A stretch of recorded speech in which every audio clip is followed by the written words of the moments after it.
Buenas. El día de hoy vamos a hablar sobre el paquete de mejorar la seguridad en los procedimientos quirúrgicos. Mi nombre es Eduardo Ramírez Moreno, coordinador de seguridad del paciente de Geomedical IPSS AS.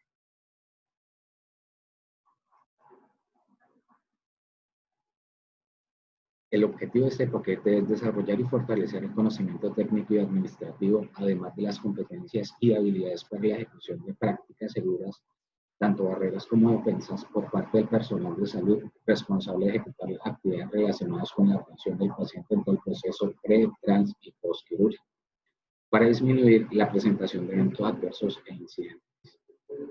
El paquete instruccional tiene un objetivo específico, que consiste en la implementación de barreras y defensas de seguridad eficaces para prevenir la aparición de riesgos en los procesos antes, durante y después de los procedimientos quirúrgicos, y su aplicación para mitigar las consecuencias.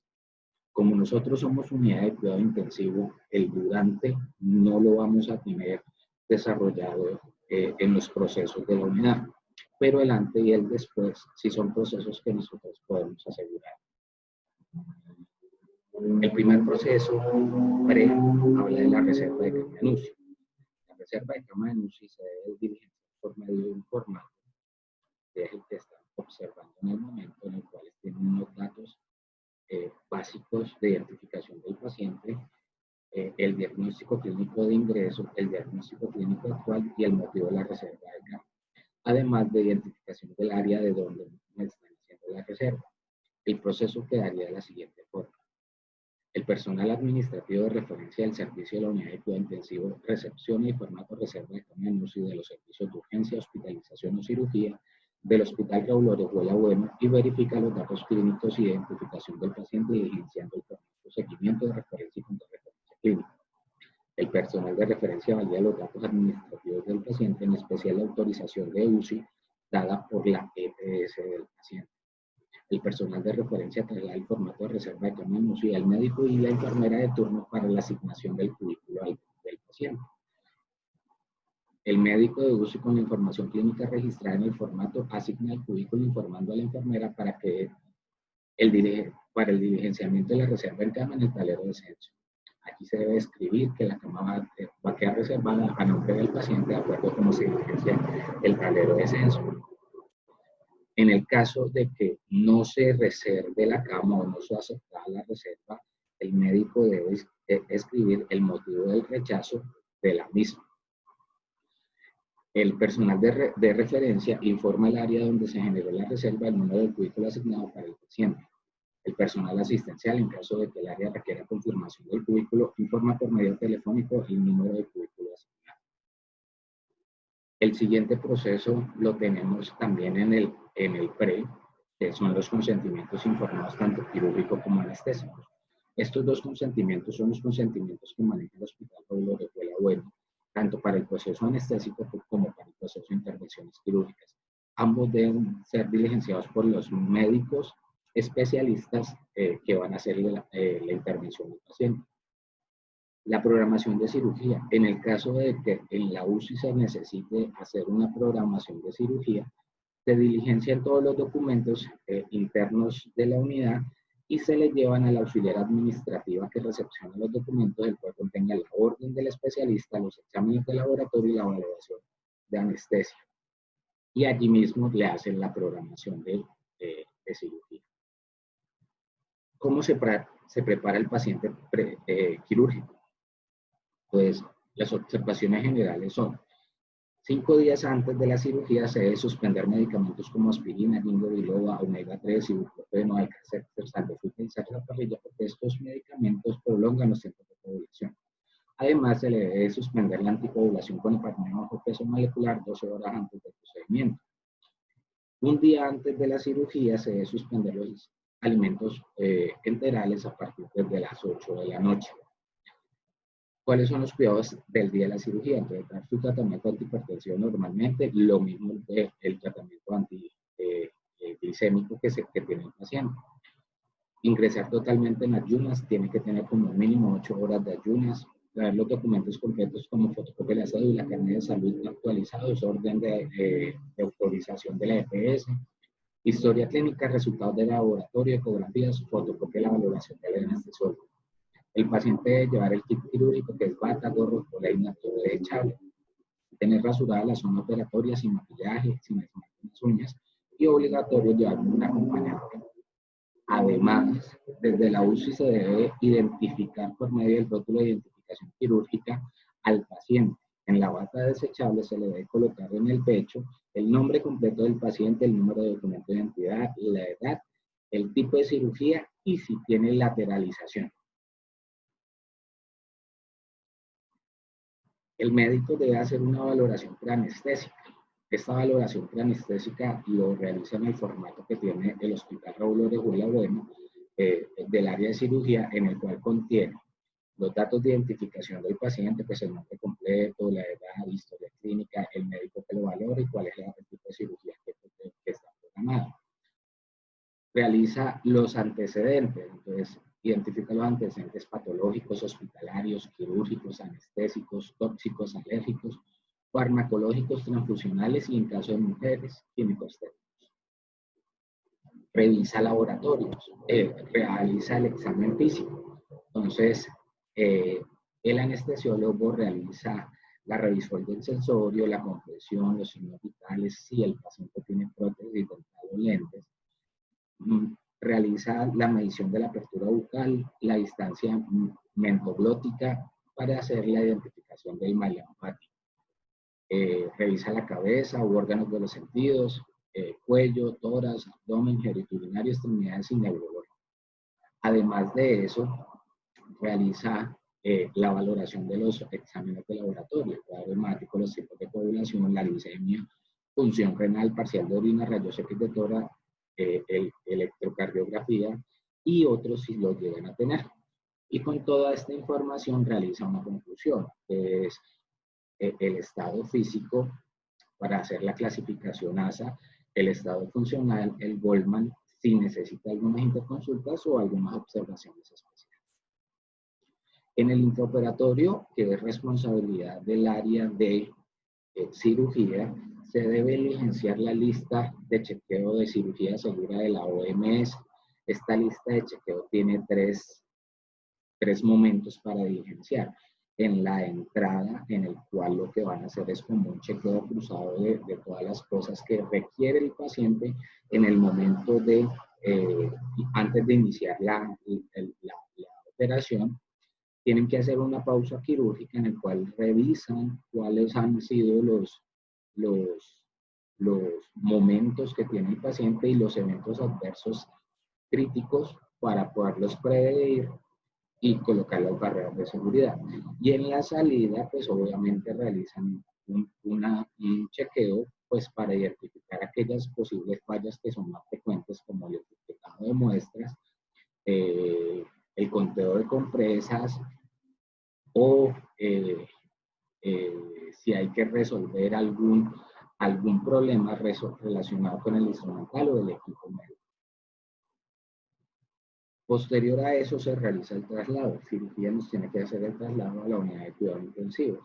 En ese traslado es importante que traiga todo el paquete quirúrgico que se compone de descripción quirúrgica, que es la descripción que hace el cirujano de qué fue lo que le hizo durante la operación y cuáles fueron los hallazgos que encontró. El registro de anestesia, que fue el comportamiento de signos vitales y estado hemodinámico del paciente durante todo el acto quirúrgico. La lista de chequeo de cirugía segura, que fue la que acabamos de ver, los indicadores de esterilización para hacer el seguimiento de las posibles infecciones que se pueden asociar al sitio operatorio, el registro de instrumentación y recuento de material médico quirúrgico, que es muy importante para evitar aquellos materiales que se pueden haber quedado dentro del cuerpo sin que el paciente lo requiera. Muy diferente es que el paciente tenga que hacérsele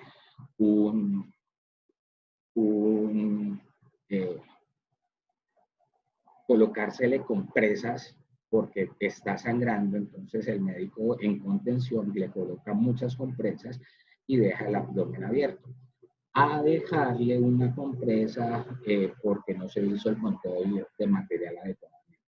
Y los dos consentimientos que ya hemos descrito, consentimiento informado para la intervención quirúrgica que lo realiza con el cirujano y el consentimiento informado para el procedimiento anestésico que lo realiza con el anestesiólogo. Estos documentos deben ser trasladados a la unidad de cuidado intensivo. Cuando el paciente nos ingresa a la UCI, el primer paso es hacer una valoración cefalocaudal. Pues en la cabeza identificamos el estado de conciencia.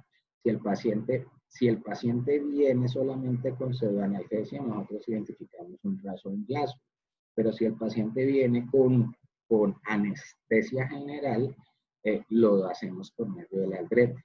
Además que ubicamos las sondas y tubos y describimos toda la parte de la vía aérea, si viene con máscara, si viene con tubo o si viene con cánula.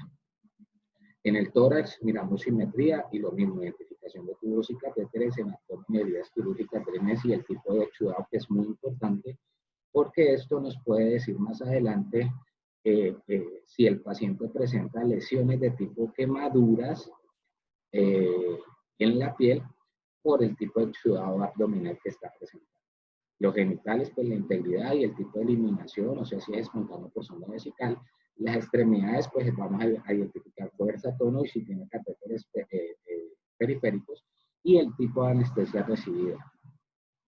El segundo paso que vamos a hacer es identificar el riesgo de infección. La literatura y muchos centros avanzados hospitalarios utilizan el NIS, que es el National Nosocomial Infection Surveillance, que es una lista o una escala que nos permite identificar cuál es el riesgo que tiene el paciente para desarrollar una infección asociada a la atención en salud, pero de tipo quirúrgico, o sea, una infección de sitio peritorio. Lo primero que vamos a identificar es el tipo de herida quirúrgica. Pues las heridas quirúrgicas se clasifican en 4: limpias contaminadas, contaminadas y sucias. La limpia es cuando el procedimiento no entra dentro de un órgano o cavidad del cuerpo normalmente colonizado, o sea, que no toca ni vía aérea, ni sistema gastrointestinal, ni sistema urinario. Las limpias contaminadas es cuando el procedimiento sí entra a un órgano o cavidad del cuerpo colonizado, pero bajo circunstancias selectivas y controladas.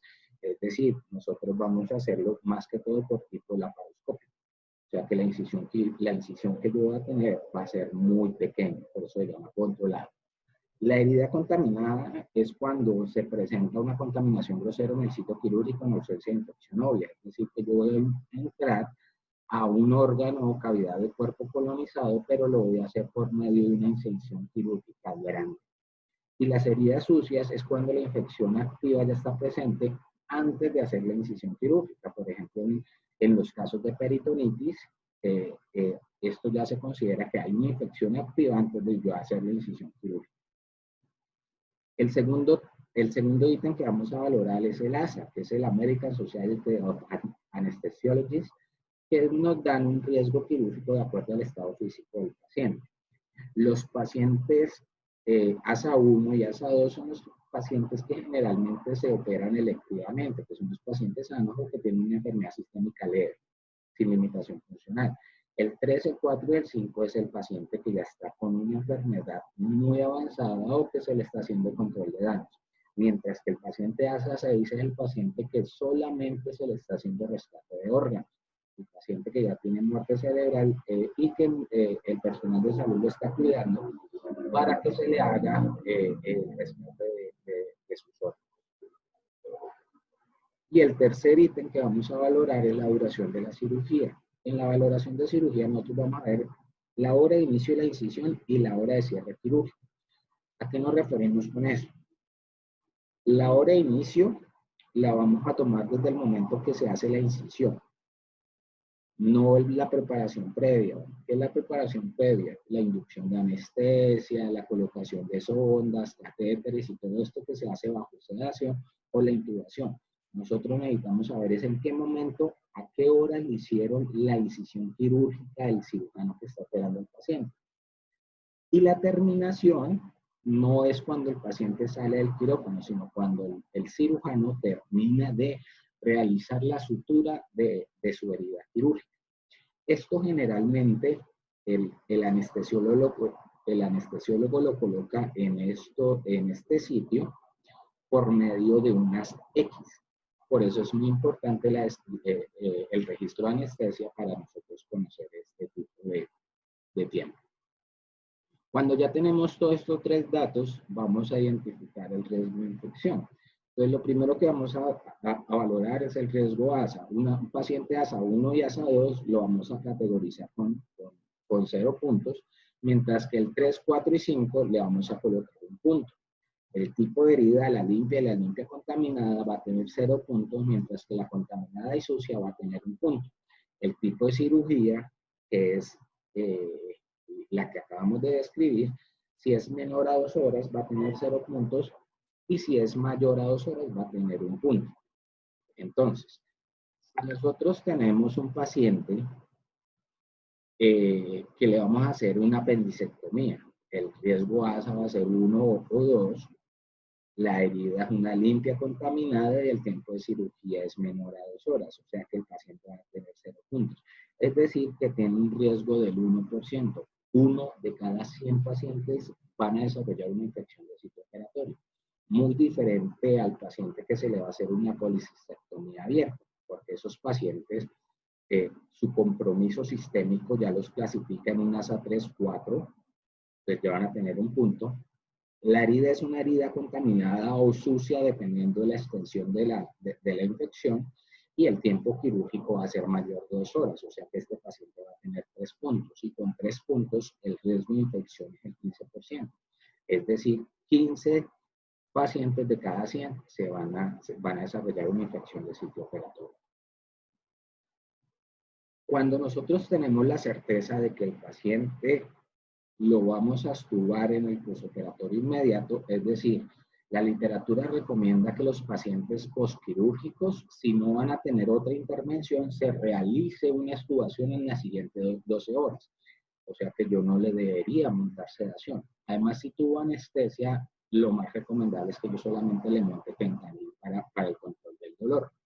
Entonces, si nosotros tenemos esa certeza, le vamos a diligenciar la hoja de recuperación quirúrgica que tiene lo que acabamos de ver, el tipo de anestesia, los eventos adversos que se pudieron presentar en cirugía, los dispositivos médicos con los cuales nos ingresa, llámese catéter venoso central o periférico, sistemas de drenajes y la herida quirúrgica, además de la vía aérea, si se tiene el soporte de oxígeno por cánula nasal, Venturi, máscara de no renovación, tiene traqueotomía o tubo de traqueo.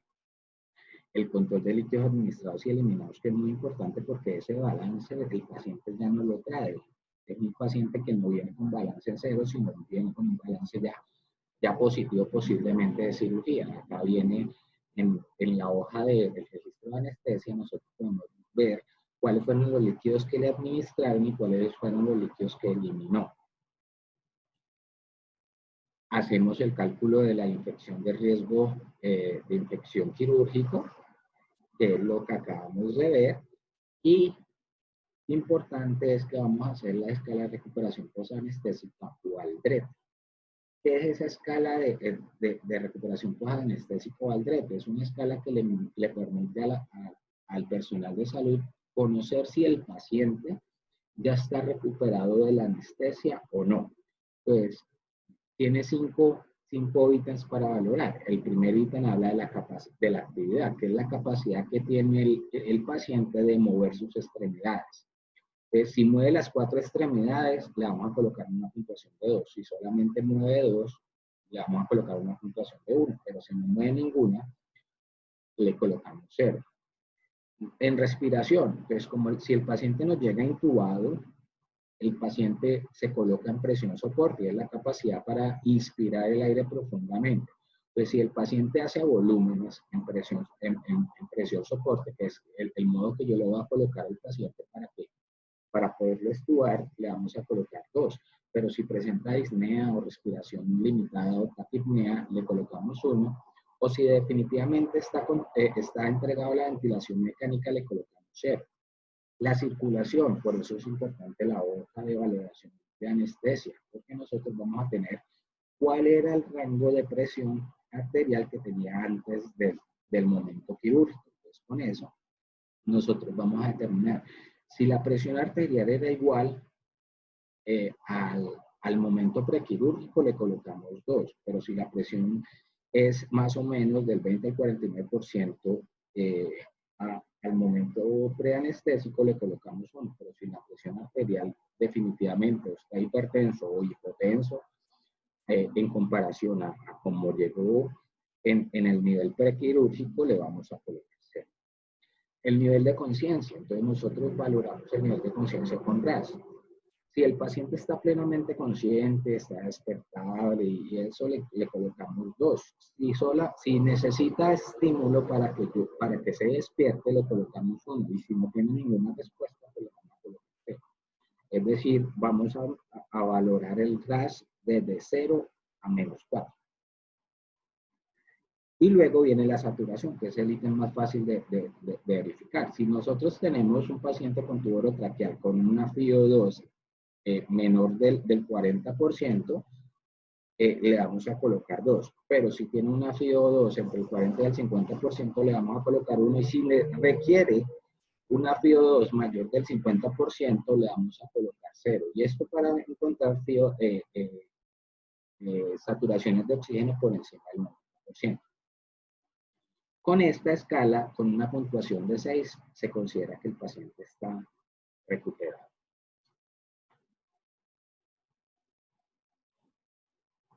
Si yo no conozco, si el médico no define si lo va a estudiar tempranamente para evitar el riesgo de una neumonía asociada a la ventilación mecánica, entonces yo sencillamente lo que va a hacer es una nota de enfermería. En la nota de enfermería, pues, el sistema nos trae la fecha y la hora, entonces yo voy a escribir: ingresa paciente procedente del quirófano tal, operado por el médico tal, traído por el anestesiólogo de la auxiliar de enfermería, recibió anestesia o local general, raquidia, el tipo de anestesia que haya recibido, con un total de líquidos administrados de tanto y un total de líquidos eliminados de tanto. A la valoración cefalocaudal se evidencia cabeza, cuello, tórax, abdomen, genitourinario y extremidades, haciendo la descripción y el énfasis en la ubicación de la herida quirúrgica, los dispositivos invasivos y los posibles eventos adversos que yo le puedo identificar. ¿Cuáles son esos eventos adversos que son de cirugía?